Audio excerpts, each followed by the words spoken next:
अल्हम्दुलिल्लाह रब्बिल आलमीन वस्सलातु वस्सलामु अला सय्यिदिल मुरसलीन व अला आलिहि व अस्हाबिहि अजमाइन। आज 4 अक्टूबर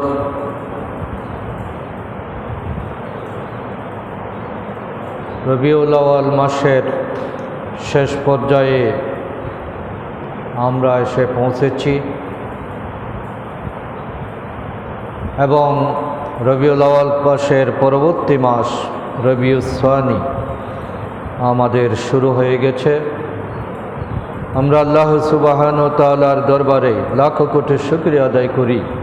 আল্লাহ রাব্বুল আলামিন তার খাস মেহেরবানি দিয়ে আমাদেরকে মসজিদের জন্যই কবুল করেছেন। পবিত্র সালাতুল জুমায় আমাদেরকে আগেভাগেই হাজির হবার সুযোগ দিয়েছেন। আমরা সবাই পড়ি আলহামদুলিল্লাহ। রাসূল করিম সাল্লাল্লাহু আলাইহি সাল্লামের জীবনী আমরা বিগত কয়েক জুমা ধরে কোরআন এবং হাদিসের আলোকে আমরা জানার চেষ্টা করছি, কারণ রসুল সাল্লাল্লাহু আলাইহি ইসলামকে না জানলে ইসলাম জানা হয় না, আর রসুল সাল্লাল্লাহু আলাইহি সাল্লাম ছাড়া কোরআন বোঝাও সম্ভব নয়, আল্লাহর কাছে যাওয়াও সম্ভব নয়। আল্লাহকে পাওয়া, আল্লাহকে চিনা, আল্লাহর কাছে যাওয়া, আল্লাহর নৈকট্য হাসিল করা সবটাই রসুলের অনুকরণ এবং অনুসরণের উপর নির্ভরশীল। এবং আল্লাহ রসুল নিজেই বলেছেন, মান আতানি ফাকাদ আতা আল্লাহ, যে ব্যক্তি আমার আনুগত্য করল সে যেন আল্লাহরই আনুগত্য করল। ওয়া মান আসানি ফাকাদ আসা আল্লাহ, আর যে আমার নাফরমানি করল সে যেন আল্লাহরই নাফরমানি করল। তাহলে আল্লাহ রসুলকে মেনে চলা মানে আল্লাহকে মেনে চলা, আর আল্লাহ রসুলের অবাধ্যচরণ করা মানে হলো আল্লাহ তাআলারই অবাধ্য হয়ে যাওয়া। লা ইউমিনু আহাদুকুম হাত্তা আকুনা হাব্বা ইলাইহি, আল্লাহ রসুল বলছেন যে তোমাদের কেউ ততক্ষণ পর্যন্ত ইমানদার হতে পারবে না যতক্ষণ না আমি মুহাম্মদ সাল্লাল্লাহু আলাইহি ওয়াসাল্লাম তার কাছে মিন ওয়ালিদিহি ওয়া ওয়ালাদিহি ওয়ান নাসি আজমাইন, তার কাছে তার পিতা, তার পুত্র এবং সকল মানুষের তুলনায় আমি যদি অধিকতর ভালোবাসার পাত্র না হই, প্রিয় না হই, তাহলে সে কখনো ঈমানদার হিসাবে নিজেকে দাবি করতে পারবে না এবং ঈমান তার অন্তরে কখনো প্রবেশ করবে না। লা ইউমিনু আহাদুকুম হাত্তা ইয়াকুনা হাওয়াহু তাবান লিমা জিতু বিহি, তোমাদের মধ্যে কেউ ততক্ষণ পর্যন্ত মুমিন হতে পারবে না যতক্ষণ সে নিজের ইচ্ছাশক্তি আমার আনিত বিধানের প্রতি অনুগত না করে। অর্থাৎ আমি যেটা বলেছি সেটা যদি তার কাছে পছন্দনীয় না হয়, সমাজ, রাষ্ট্র, দল, অন্য কোনো ব্যক্তিকে যদি সে প্রাধান্য দেয়, রুচি অভিরুচি যদি আমার ইচ্ছে মতো না হয়, তাহলে সে কখনো ঈমানদার হতে পারবে না। আল্লাহ তাআলা একই ঘোষণা দিয়েছেন যে আল্লাহ বলছেন, ইন্নামা কানা কাওলাল মুমিনিনা ইযা দুউ ইলাল্লাহি ওয়া রাসূলিহি, মুমিনদের যখন আল্লাহ এবং তার রসুলের পক্ষ থেকে কোনো ফয়সালা শোনানোর জন্য ডাকা হবে, লিয়াহকুমা বাইনাহুম, কোনো ফয়সালা, কোনো সিদ্ধান্ত আল্লাহ এবং তার রসুলের পক্ষ থেকে যখন মুমিনদেরকে জানিয়ে দেওয়া হবে, আইয়াকুলু সামি'না ওয়া আতা'না, তখন তাদের মুখ থেকে তারা শুধু দুটো শব্দই বলবে, সামি'না ওয়া আতা'না, আমি শুনলাম এবং মেনে নিলাম। কোনো যুক্তিতর্ক তারা করার চেষ্টা করবে না। আল্লাহর কাছ থেকে এবং রসুলের কাছ থেকে এসেছে কিনা এটা জানার পরে তাদের আর কোনো নিজস্ব চিন্তাভাবনা, রুচি অভিরুচি থাকবে না। তারা শোনার সাথে সাথেই আল্লাহর সিদ্ধান্ত, রসুলের সিদ্ধান্ত শোনার সাথে সাথেই দুটো শব্দ মুমিনদের মুখ থেকে বের হবে। একটা হলো সামি'না, আমরা শুনে নিলাম, ওয়া আতা'না, এবং আমরা মেনে নিলাম। এই ধরনের চরিত্রের অধিকারী যদি হয়, আল্লাহ এবং তার রসুলের বিধান শোনার সাথে সাথেই মানার চেষ্টা যদি করে, আল্লাহ তাআলা খুশখবরি দিচ্ছেন, ওয়াউলাইকা হুমুল মুফলিহুন, তারাই হবে সফল কাম। ইহকালীন সফলতা এবং পরকালীন সফলতার একটাই চাবিকাঠি, সেটা হলো আল্লাহ এবং তার বিধানকে যথাযথভাবে মেনে নেওয়া, কোনো যুক্তিতর্ক ছাড়াই মেনে নেওয়া, কোনো পরিস্থিতির দোহাই দিয়ে সেটাকে অস্বীকার না করা। যে পরিণতি আসুক না কেন, আল্লাহ বলেছেন, রসুল করতে বলেছেন, এই জন্যেই মেনে চলা। এভাবে যদি নিজেকে আত্মসমর্পণ করতে পারে আল্লাহ এবং তার রসুলের বিধানের নিকট, তখন তারাই হবে মুফলিহুন, সফল কাম।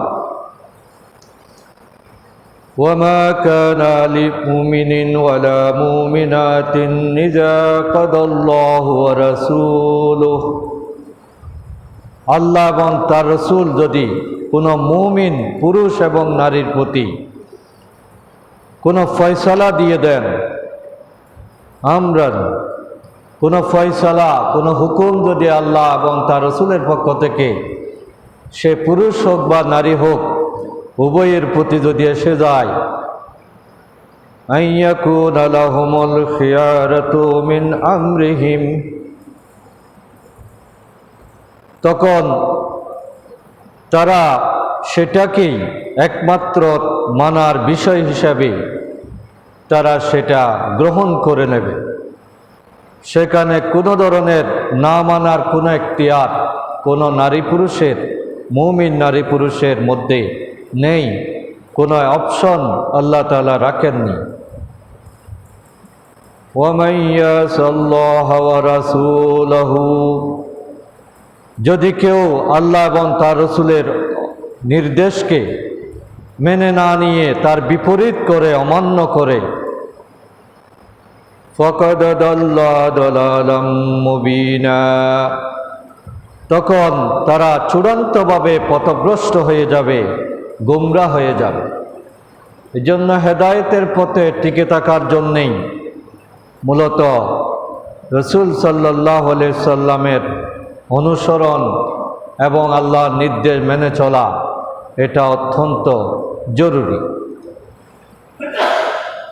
আজকের আলোচনায় আমি আমাদের কিছু প্র্যাকটিক্যাল বিষয়, রসুল পাক সাল্লাল্লাহু আলাইহি সাল্লাম যেগুলো আমাদেরকে অনুসরণ করতে বলেছেন, রসুল সাল্লাল্লাহু আলাইহি সাল্লাম তার দৈনন্দিন জীবনটা কিভাবে অতিবাহিত করতেন, এগুলোর কিছু কিছু যদি আমরা অনুসরণ করতে পারি, তাহলে আমাদের জীবনে বরকত চলে আসবে এবং আমরা আল্লাহর রহমত পাব, গুমরাহি থেকে বেঁচে যাব। আজকে মানব জাতির সমস্যা অর্থনৈতিক সমস্যা নয়, রাজনৈতিক সমস্যা নয়, সমস্যা হলো এক জায়গায়, সেটা হলো আল্লাহ এবং তার রসুলের বিধান না মানা। আল্লাহ কি বলেছেন, রসুল কি করেছেন, সেটা বুঝতে না চাওয়ার, অনুসরণ করতে দেরি করা, দ্বিধাদ্বন্দ্ব করা, এটাই হলো আজকের বিশ্বের বড় ধরনের সমস্যা। কারণ রসুল সাল্লাল্লাহু আলাইহি সাল্লাম হচ্ছেন এমন একজন ব্যক্তিত্ব যার আগমনটাই হয়েছে আমাদের কল্যাণের জন্য। তিনি হচ্ছেন রাহমাতুল লিল আলামিন, আমাদের জন্য করুণার প্রতীক, রহমতের প্রতীক। তিনি যা বলেছেন সবগুলোই আমাদের জন্য কল্যাণকর এবং উপকারী। এজন্য আমি স্পেসিফিক কিছু বিষয় আজকে উল্লেখ করছি, যেগুলো আমাদের মধ্যে আমরা আছি কিনা পর্যালোচনা করব, আর না থাকলে সেগুলো কিভাবে অনুসরণ করা যায় সেই ব্যাপারে চেষ্টা করব, সিদ্ধান্ত নেব। আমাদের শরীয়তের মধ্যে রসুলের সুন্নাত অনুসরণের ক্ষেত্রে একটি গুরুত্বপূর্ণ বিষয় হলো ড্রেস বা পোশাক। মানুষই একমাত্র প্রাণী যাদেরকে আলাদা পোশাক পরতে হয়। অন্যান্য সকল প্রাণীর পোশাক কিন্তু তাদের শরীরের সাথে লাগানো, তাদেরকে আলাদা কোনো পোশাক, একটা গরুকে, একটা ছাগলকে, একটা পাখিকে, অন্য কোনো প্রাণীকে আলাদা কোনো পোশাক পরিধান করতে হয় না। কিন্তু একমাত্র মানুষ সৃষ্টির সেরা জীব, যাদেরকে আলাদা পোশাক পরিদর্শন করতে হয়, পরিধান করতে হয়। এবং সেই পোশাকের বৈশিষ্ট্য কী হবে, আল্লাহ রসুল কি বলেছেন, এটা আমাদের জানাটা অত্যন্ত জরুরি। কারণ যে কোনো ধরনের পোশাক পরলে আমরা মানুষ হিসাবে আল্লাহর কাছে গ্রহণযোগ্য হতে পারবো না। আল্লাহ রসুলের সুন্নাহ অনুযায়ী যদি পোশাকের নীতিমালা মেনে না নেওয়া হয়, তাহলে আমরা পোশাক পরার পরেও গুনাহগারের কাতারে পড়ে যাব। এজন্য আমি কয়েকটা পয়েন্ট বলছি, যেগুলো আমরা যাতে মনে রাখতে পারি। পোশাকের ব্যাপারে ইসলামী পোশাক যেটা আমরা বলি, সেক্ষেত্রে পুরুষদের জন্য মূলত 10টি নীতিমালা আমরা দেখি, যে 10টা বৈশিষ্ট্য যদি পুরুষদের পোশাকের ক্ষেত্রে বজায় থাকে, তাহলে সেটাকে ইসলামী পোশাক বলা যাবে। 1 নম্বর শর্ত হলো সতর ডাকতে হবে। যে পোশাকে আপনি পরিধান করেন, পুরুষের সতর হচ্ছে নাভি থেকে হাঁটু পর্যন্ত, এতটুকু যদি ঢাকা না হয়, তাহলে সেটা পোশাক হবে না। আমাদের দেশে অনেক বড় ছেলে হাফ প্যান্ট পরে মার্কেটে যায়, ফুটবল খেলে বা অন্যান্য কাজকর্ম করে, তাহলে এটা সম্পূর্ণ একটি কবিরা গুনাহ। কোনো পুরুষের সতর বা পোশাক হাঁটুর উপরে উঠতে পারবে না। 1 ইঞ্চি উপরে উঠলে এটা কবিরা গুনার শামিল হয়ে যাবে। এই জন্য নাভি দেখানো যাবে না, হাঁটু দেখানো যাবে না। নাভি থেকে হাঁটু পর্যন্ত ঢাকাটা এটা ফরজ। এই ফরজ যদি পালন না করে, তাহলে কোনো ইবাদতও হবে না এবং কবিরা গুনার শামিল হবে। 2 নম্বর নীতিমালা হলো পোশাক এমন হতে হবে যেটা একেবারেই শরীরের সাথে লেগে থাকে, স্বাভাবিক কাজকর্ম করা যায় না, খুবই পাতলা এবং আঁটসাট, শরীরের চামড়ার সাথে একেবারে খুবই শক্তভাবে লাগানো, এই ধরনের পোশাক পরা যাবে না।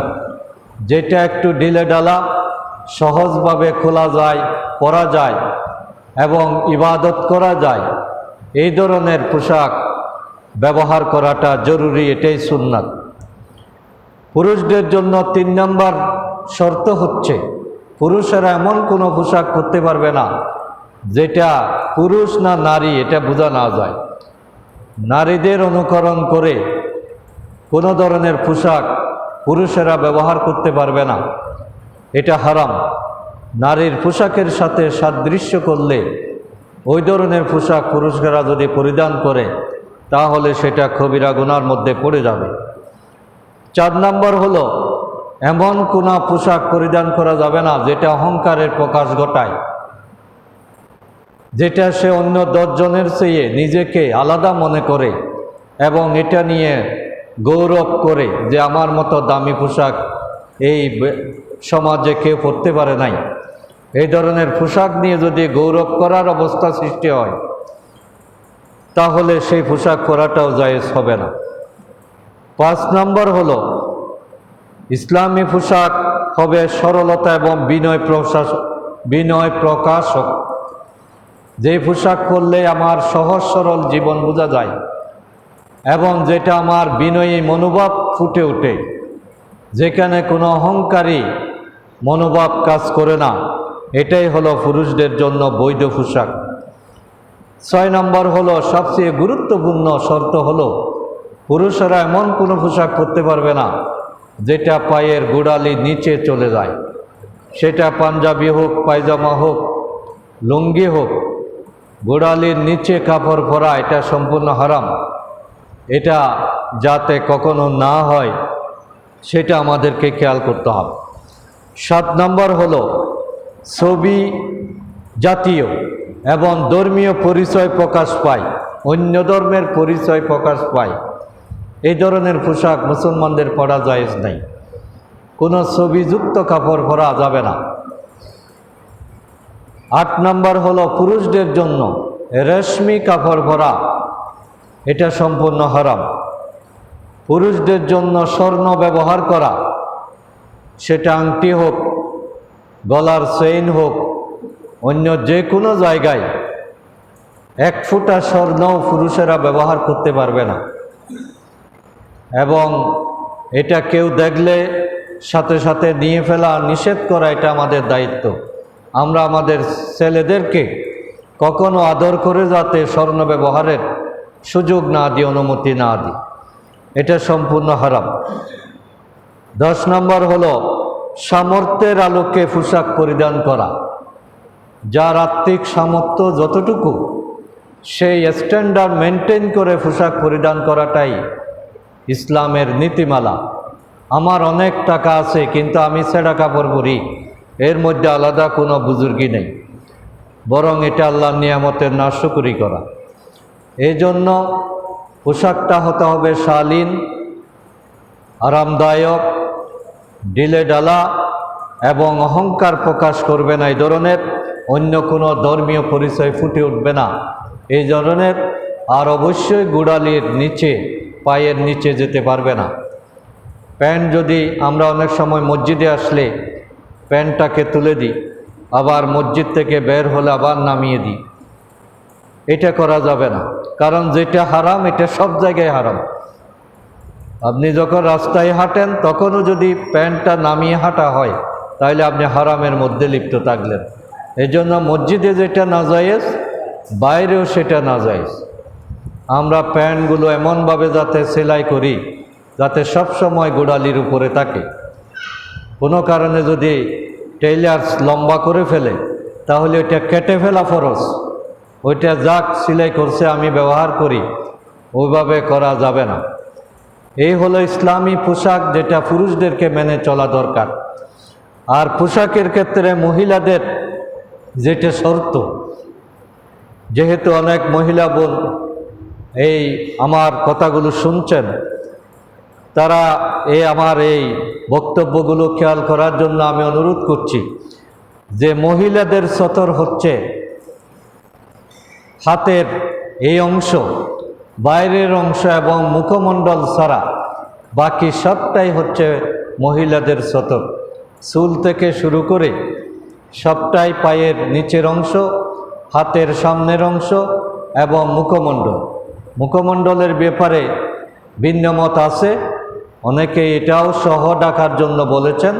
তবে আমরা অন্ততপক্ষে এতটুকু ধরে নিতে পারি, যেহেতু ভিন্ন মত আছে সুতরাং এটা সহ মেনে নিলে বাকি সবটাই হচ্ছে সতরের অন্তর্ভুক্ত। অনেক মহিলা বুরকা পরেন কিন্তু চুলগুলো বাইরে থাকে, তাহলে তার সতর ঢাকা হলো না।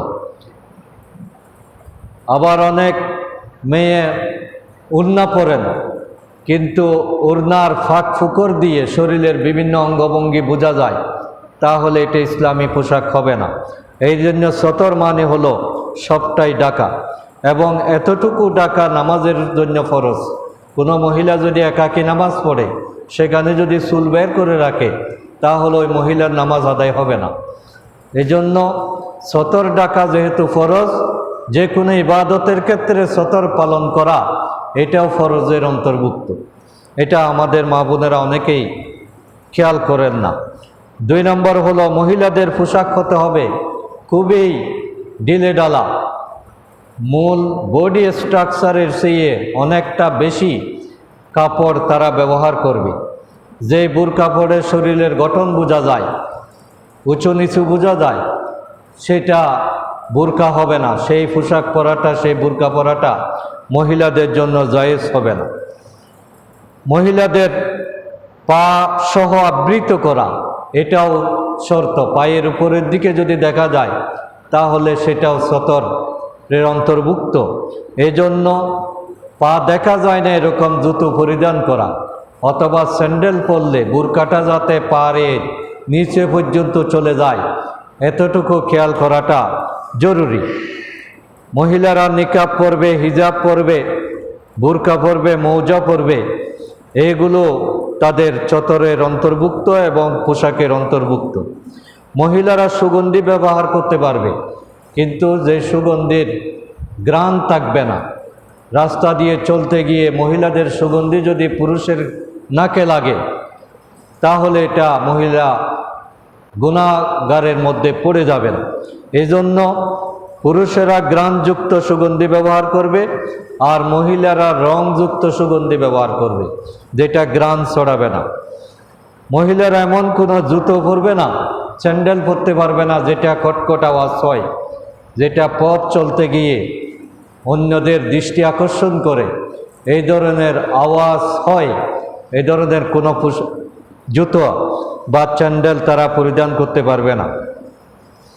মহিলারা বের হওয়ার সময় অতিরিক্ত দৃষ্টি আকর্ষণমূলক এমন কোনো ওড়না, হিজাব, বুরকা পরতে পারবে না যেটা স্পেশালি মানুষ দেখতে চায়, যেটা আকর্ষণ সৃষ্টি করে।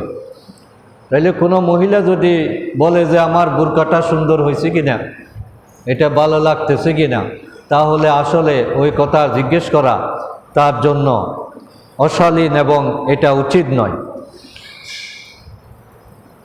মহিলাদের অপ্রয়োজনে কথা না বলা এবং আকর্ষণীয় সুরে কথা না বলা, এটাও পর্দার অন্তর্ভুক্ত। কেউ মোবাইল করেছে, যতটুকু দরকার ততটুকু জবাব দিবি, অতিরিক্ত কোনো আনসার করা যাবে না। আর খুবই আকর্ষণমূলক সুরে কথা বলা, নরম সুরে, মিহি সুরে পুরুষদের সাথে কথোপকথন করা, এটা মহিলাদের জন্য জায়েজ নাই। মহিলারা যখন মুহররমাদের সামনে আসবে তখনও সতর যেটা সেটা আবৃত রাখতে হবে। আমার মেয়ে যদি বাবার সামনে আসে, বড় মেয়ে যদি বয়স্কা হয়, তাহলে তার যেটা সতর, বুক ডেকে রাখা, মাথা ডেকে রাখা, অন্যান্য অঙ্গ প্রত্যঙ্গ ডেকে রাখা, এটা ওই সময়ও ফরজ। আমাদের দেশে কিন্তু এটা কোনো মাইন্ড করা হয় না, এবং এটা যে ফরজ এটা অনেকের জানাও নাই। এইটা আমরা যাতে খেয়াল করি। উঁচু স্বরে কুফা বাঁধা বা চুল বাঁধা, এটা মহিলাদের জন্য জায়েজ নাই। মহিলারা চুলগুলো স্বাভাবিক রাখবে এবং মাথার সাথে মিলিয়ে রাখবে। উঁচু করে কুফা বেঁধে বের হওয়া, এটা তাদের জন্য জায়েজ নাই। এই বিষয়গুলো আমরা আমাদের মা বোন যারা আছে, আমাদের মেয়েদেরকে আমরা জানানোর চেষ্টা করব। অনেকেই অজ্ঞতার কারণেই হয়ে থাকে। আমি মা হিসাবে আমি খুবই হেজাব পরছি, নেকাব পরছি, কিন্তু আমার মেয়ে, যুবতী মেয়ে, তাকে আমি 3 পিস পরে মার্কেটে নিয়ে যাচ্ছি, তাহলে এটার কী মানে হতে পারে? পর্দা যার জন্য বেশি করা ফরজ, তাকে আমি উলঙ্গ করে দিলাম আর আমি পর্দা মানলাম, এটা আসলে ইসলাম না বুঝার কারণ। এই জন্য মহিলারা মূলত, আমাদের মেয়েরা 8 বছর পর থেকে 7 বছর পর থেকেই তাদেরকে হেজাবের অভ্যাস করা, তাদের ওড়না ব্যবহারের অভ্যাস করা, এরপরে 10 বছর বয়স থেকে বুরকা ব্যবহারের অভ্যাস করা, এগুলো জরুরি। মা বাবার কাছে মেয়ে সবসময় ছোটো থাকে, 40 বছর হলেও মনে হয় যে আমার মেয়েটা তো এখনও বড় হয়নি, কিন্তু সমাজের দৃষ্টিতে, শরীয়তের দৃষ্টিতে তো তার বয়স হয়ে গিয়েছে। সুতরাং আমরা যাতে এগুলোকে অবহেলা না করি এবং তাদেরকে পর্দার মধ্যে রাখি। কারণ অধিকাংশ মহিলা জান্নাতে যেতে পারবে না শুধু এই একটা কারণে, পর্দা না মানার কারণে। না হলে মহিলাদের তো কোনো গুনাহ নাই, তাদের কোনো ব্যবসা নাই, লেনদেন নাই, কোনো গুনার সাথে তো তাদের জড়িত হওয়ার প্রয়োজন নাই। কিন্তু দুটো জিনিস তারা বেশি অবহেলা করে বা বুঝে না, একটা হলো পর্দা আর একটা হলো নামাজ। রোজা খুব রাখে, কিন্তু নামাজের ব্যাপারে মহিলাদের অবহেলা বেশি, সময়ের মতো নামাজ পড়ে না, আবার কোনো অনুষ্ঠানে গেলে পড়ে না, মেহমান বেশি আসলে পড়ে না, হ্যাঁ, রাত্রে একসাথে সবগুলো পড়ে দেয়, এগুলো যতটুকু না তারা দায়ী, তার চেয়ে আমরাও কম দায়ী না। আমরা এগুলো তাদেরকে ওভাবে বোঝানোর বা তাদেরকে জ্ঞান দেওয়া এটা চেষ্টা করি না। এক্ষেত্রে পুরুষ হলো পরিবারের কর্তা। পুরুষেরা যদি এগুলো মেনটেন না করে, খেয়াল না করে, নসিহত না করে, তাহলে কিন্তু তাদের পাশাপাশি আমাদেরকেও আল্লাহর কাছে জবাবদিহি করতে হবে। এজন্য আমরা আসুন এই জীবন ঘনিষ্ঠ এই বিষয়গুলো আমরা একটু অনুসরণ করা রসুলের সুন্নাহ অনুযায়ী আমাদের পরিবারগুলোকে আমরা সাজানোর চেষ্টা করি। রসুল সাল্লাল্লাহু আলাইহি সাল্লামের খাওয়ার আদব কীরকম ছিল? যেহেতু আমাদেরকে সবসময় খেতে হয়, খাওয়া ছাড়া আমাদের জীবন চলে না, তো খাওয়া তো খাওয়াই, কিন্তু খাওয়াটা যদি আমি রসুলের সুন্নত মেনে খাই তাহলে সেটাও ইবাদত। সুন্নত মেনে খেলেও পেট ভরবে, এমনি খেলেও পেট ভরবে, কিন্তু একটা হবে খাওয়া আর একটা হবে ইবাদত। ইবাদত হওয়ার জন্য আমরা কিভাবে খাবো? আল্লাহ রসুলের সুন্নত ছিল তিনি সকল জায়েজ খাবার ডান হাতে খেতেন। এই জন্য অনেকে বাম হাতে চা খায়, বাম হাতে পানি খায়, এটা সম্পূর্ণ হারাম এবং শয়তানি খাসলত।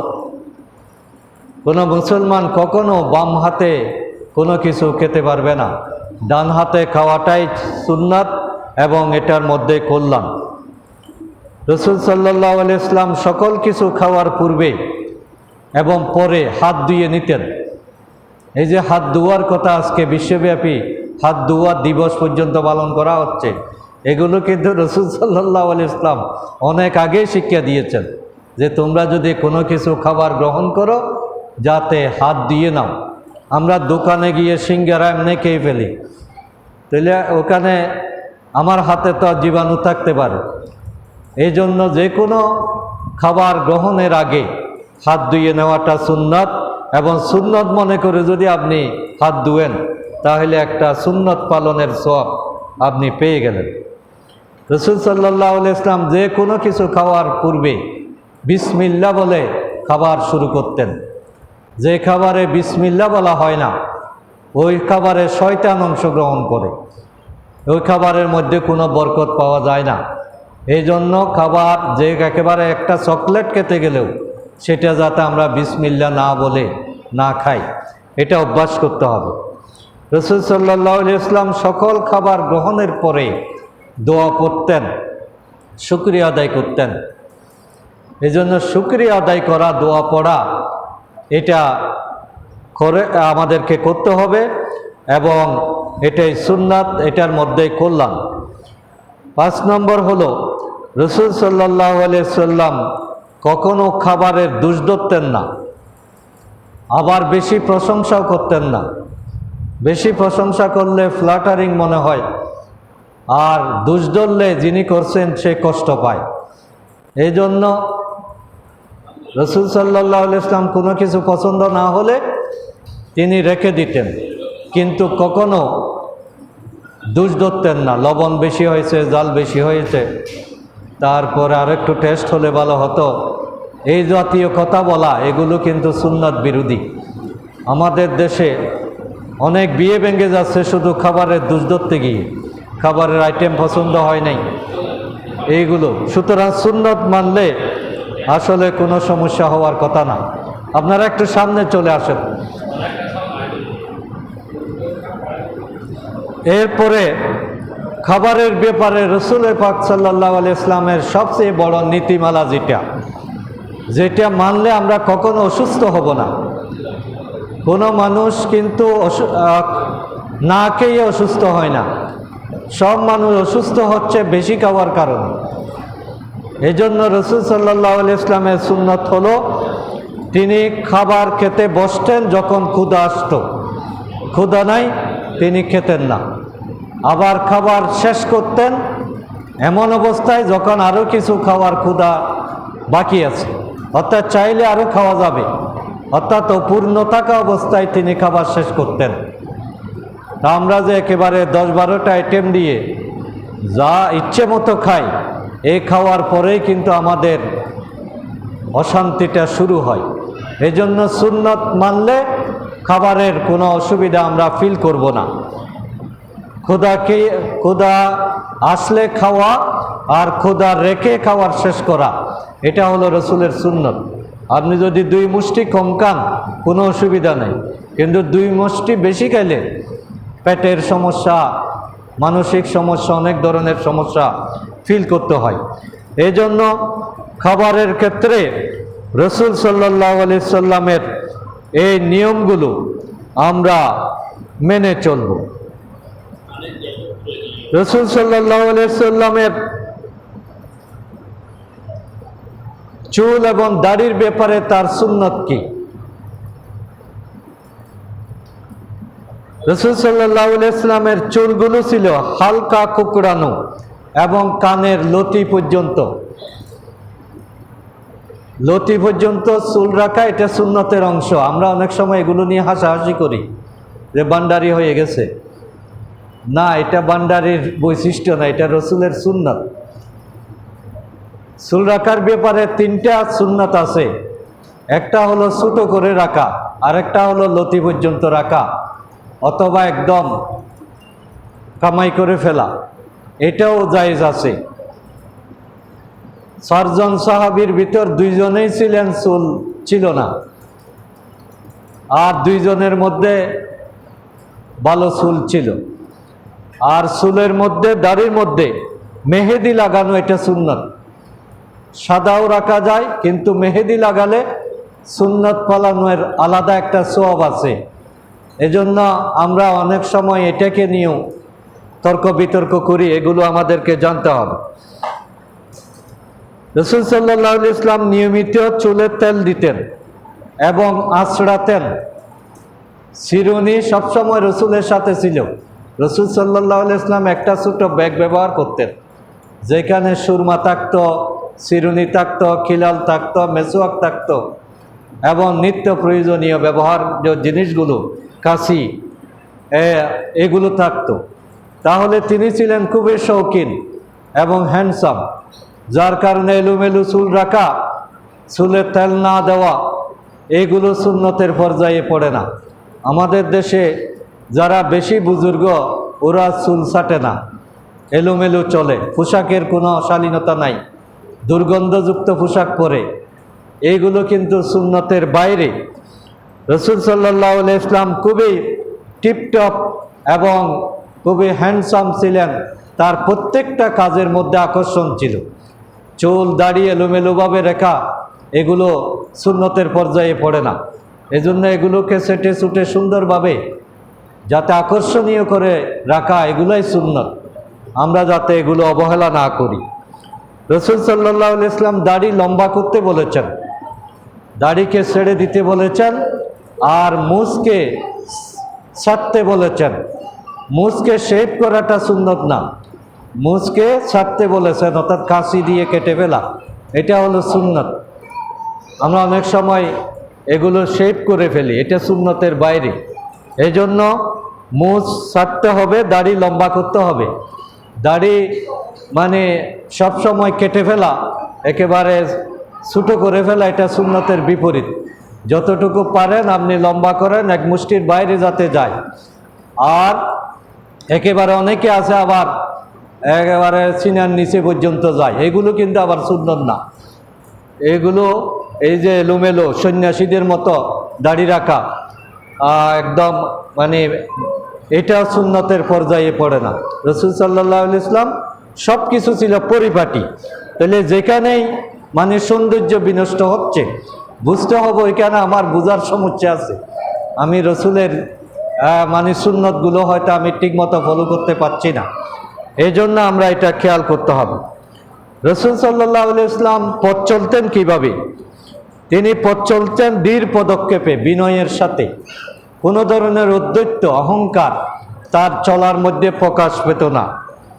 এবং তিনি যখন হাঁটতেন তখন মনে হতো যে উপরে পাহাড় থেকে ধীরে ধীরে তিনি নামছেন।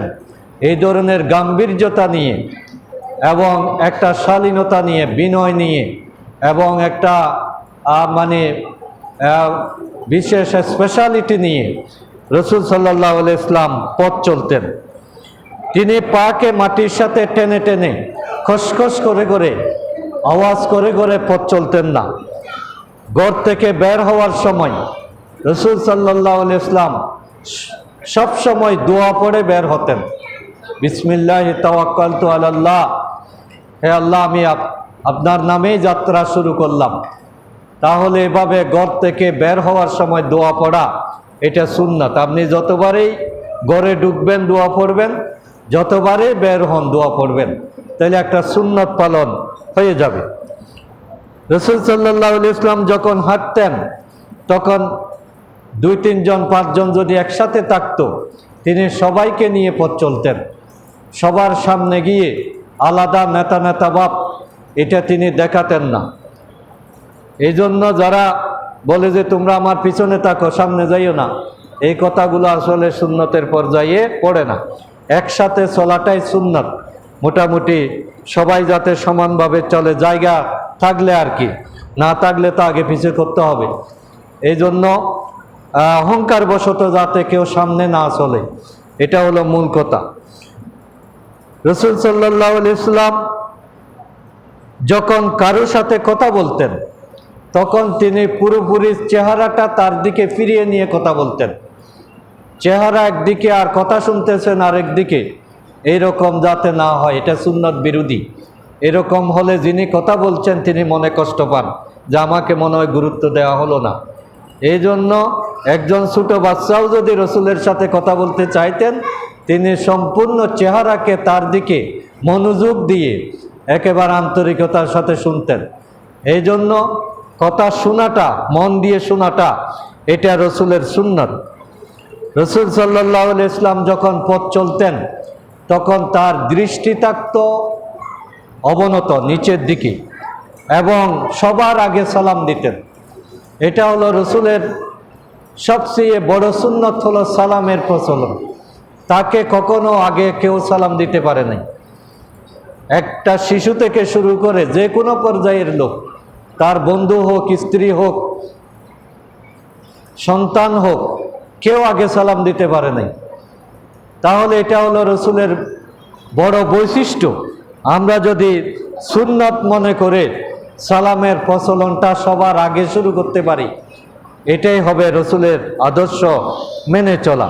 এবং পথ চলার সময় উকিঝুঁকি দেওয়া, উপরের দিকে দেখা, ডানে বামে দেখা, সাউন্ড করা, তারপরে মানুষের দরজার দিকে, জানালার দিকে উকি দেওয়া, এগুলো কিন্তু সম্পূর্ণ হারাম কাজ। পথ চলতে হলে দৃষ্টি সাধ্যের সামনে চোখ থাকবে অবনত, যাতে কারো অসুবিধা কেউ ফিল না করে। রাসূল সাল্লাল্লাহু আলাইহি ইসলামের আচরণ ছিল, তিনি কখনো উগ্র মেজাজ প্রদর্শন করেন নাই। তিনি রাগ হলে তার চেহারাটা লাল হয়ে যেত, কিন্তু ভাষা তিনি কখনো খারাপ করতেন না। কখনো তিনি জীবনে একটা গালিও দেন নাই। এটা হলো রসুল। আর আমরা কত কারণে গালাগালি করি। এই জন্য এই ধরনের নম্র স্বভাবের অধিকারী হওয়া, এটা রসুলের বৈশিষ্ট্য। রসুল সাল্লাল্লাহু আলাইহি ওয়াসাল্লামকে যে কোনো ব্যক্তি ডাক দিলে তিনি সাড়া দিতেন, জবাব দিতেন, সেটা যদি তার চাকরও হয়। আমরা সাধারণত আমাদের জুনিয়রদের মোবাইল কল তাড়াতাড়ি রিসিভ করতে চাই না, বলে যে করতেছে আর কি, আমার ইচ্ছা মতো করবো। এটা হলো গুরুত্ব না দেওয়া। রসুল সাল্লাল্লাহু আলাইহি ইসলামকে যদি যে কোনো পর্যায়ের লোক, তার খাদেম, চাকর, গোলাম যেই হোক, কেউ যদি তাকে স্মরণ করত, তিনি সাথে সাথে সেটা সাড়া দিতেন। কেউ হাদিয়া দিলে তিনি সেটা আনন্দের সাথে গ্রহণ করতেন। এই জন্য যে কোনো হাদিয়া সেটা গ্রহণ করাটা সুন্নত। হাদিয়াটা যাতে ঘুষের পর্যায়ে না পড়ে। যদি কোনো উদ্দেশ্য ছাড়া কেউ কাউকে আন্তরিকতা দিয়ে হাদিয়া দেয়, তাহলে সেটা যদি আমি ফিরিয়ে দিই, এটা ওই মানুষটা কষ্ট পায়, এটা এবং সুন্নত বিরোধী। এজন্য আমরা হাদিয়া গ্রহণ করব। রাসূল সাল্লাল্লাহু আলাইহি ইসলামের জীবনের সবচেয়ে বড় বৈশিষ্ট্য হলো তিনি সবসময় হাসি মুখে থাকতেন। তিনি সারাদিন, সারা বিশ্ব তার পরিচালনার অধীন। কত কষ্ট, কত যুদ্ধ, কত টেনশনের মধ্যে তাকে জীবন কাটাতে হয়েছে, কিন্তু কখনো তিনি চেহারাকে মলিন করেননি। লোকেরা যখন তার কাছে আসতো তখন মনে হতো যে তার জীবনে কোনো দুঃখ নাই, টেনশন নাই। এই জন্য হাসি মুখে থাকাটা সুন্নত। গোমরা মুখে উগ্র মেজাজে থাকা এবং চেহারা দেখলে মানুষ কথা বলতে ভয় পাওয়া, এটা সুন্নতের বিপরীত। এই জন্য আমরা দুঃখগুলো চাপিয়ে রাখবো। দুঃখকে বাইরে দেখিয়ে লাভ নাই। আমার কষ্ট, আমার পারিবারিক সমস্যা, সামাজিক সমস্যা, এগুলো মানুষকে বুঝতে দিয়ে লাভ কি? এগুলো আমরা আল্লাহর কাছে বলবো, কিন্তু মানুষের কাছে থাকবো সবসময় ফ্রেশ, হাসি খুশি, যেটা রসুলের সুন্নত। রসুল সাল্লাল্লাহু আলাইহি সাল্লাম কয়েকটা জিনিস অপছন্দ করতেন খাবারের মধ্যে। একটা হলো খুব গরম খাবার, একেবারে চুলা থেকে নামানো হয়েছে গরম গরম ফু দিয়ে দিয়ে খাবার গ্রহণ করা, এটা সুন্নাত বিরোধী। খাবারটা স্বাভাবিক হওয়ার আগে তিনি খেতেন না। আবার খুব বেশি বাসি খাবার, এটাও তিনি পছন্দ করতেন না। দুর্গন্ধযুক্ত খাবার তিনি খেতেন না। বিশেষ করে পেঁয়াজ এবং রসুনের কথা বলা হয়েছে, এগুলো তিনি অপছন্দ করতেন। এবং পেঁয়াজ গ্রহণ করে, রসুন গ্রহণ করে মসজিদে না আসতে তিনি নিষেধ করেছেন। তাই এগুলো আমরা খেয়াল করব। রসুল সাল্লাল্লাহু আলাইহি সাল্লাম কয়েকটা জিনিস বেশি অপছন্দ করতেন। তার মধ্যে একটা হলো কারো কাছে হাত পাতা, ভিক্ষাবৃত্তি। আল্লাহ রসুল বলেছেন সকল জায়েজ কাজের মধ্যে নিকৃষ্ট জায়েজ কাজ হলো ভিক্ষাবৃত্তি করা। এই জন্য পারতপক্ষে কারো কাছে কোনো কিছু না চাওয়া, এটাই হলো সুন্নত। আপনি একটু কষ্ট করেন, সহ্য করেন, পরিশ্রমী হন, কিন্তু হাত পাতা এটা রসুল সাল্লাল্লাহু আলাইহি সাল্লামের সবচেয়ে অপছন্দনীয় কাজ। আমাদের কাছে যারা ভিক্ষাবৃত্তি করে যুগের পর যুগ এটা চলতে থাকে, এটা একটা পেশায় পরিণত করে ফেলেছে। এই জন্য পেশা হিসাবে ভিক্ষাবৃত্তিকে গ্রহণ করা, একজন ধনী লোকও মাঝে মধ্যে সমস্যায় পড়তে পারে, সেটা এক্সেপশনাল, কিন্তু এটাকে একেবারে নিয়মিত অভ্যাসে পরিণত করে করা, শরম ভেঙে যাওয়া, এটা কিন্তু ঠিক নয়, এটা কোনো ভালো কাজ নয়। রসুল সাল্লাল্লাহু আলাইহি সাল্লাম আরেকটা জিনিস বেশি অপছন্দ করতেন, সেটা হলো সামনাসামনি প্রশংসা করা। আমরা তো এটা না করলে রাগ করি, কিন্তু সামনাসামনি প্রশংসা তিনি খুবই অপছন্দ করতেন। রসুল সাল্লাল্লাহু আলাইহি সাল্লাম ঋণকে অপছন্দ করতেন, কর্য করা এবং সৃষ্টিকে কষ্ট দেওয়া, অপচয় করা আর সময় নষ্ট করা, এটাকে আল্লাহ রসুল সবচেয়ে বেশি অপছন্দ করতেন। আমরা ফেসবুকে কত সময় নষ্ট করতেছি, গল্প গুজবে কত সময় নষ্ট করতেছি, মানুষের শাকায়াত গীবতে আমরা কত সময় নষ্ট করতেছি, বসে বসে কত সময় ঘুমের মধ্যে, বিশ্রামের মধ্যে নষ্ট করতেছি। এগুলো সব রসুলের সুন্নাত বিরোধী। এই জন্য আল্লাহ তাআলা রাত দিয়েছেন বিশ্রামের জন্য, দিন দিয়েছেন কাজের জন্য। দিনের কোনো সময় যাতে নষ্ট না হয়, এটা আমাদেরকে সদা সতর্ক থাকতে হবে। এই যে আমাদের ছোট ছোট হাফেজ সন্তানেরা এসেছে, ওদের জীবনে তো আসলে কোনো বিশ্রাম নাই। ওরা সারা 24 ঘন্টার মধ্যে ঘুমায় 3 ঘন্টা 4 ঘন্টা, বাকি 18 ঘন্টায় ওদের লেখাপড়ার মধ্যে থাকতে হয়। তাহলে 7-8 বছর ছেলেরা যদি 18 ঘন্টা পরিশ্রম করতে পারে, আমরা কেন পারবো না? এই জন্য আমরা যাতে সময় নষ্ট না করি। আল্লাহ তাআলা আমাদের সকলকে কবুল করুন। সুবহানাকা আল্লাহুম্মা ওয়া বিহামদিকা আশহাদু আল্লা ইলাহা ইল্লা আনতা আস্তাগফিরুকা ওয়া আতুবু ইলাইক।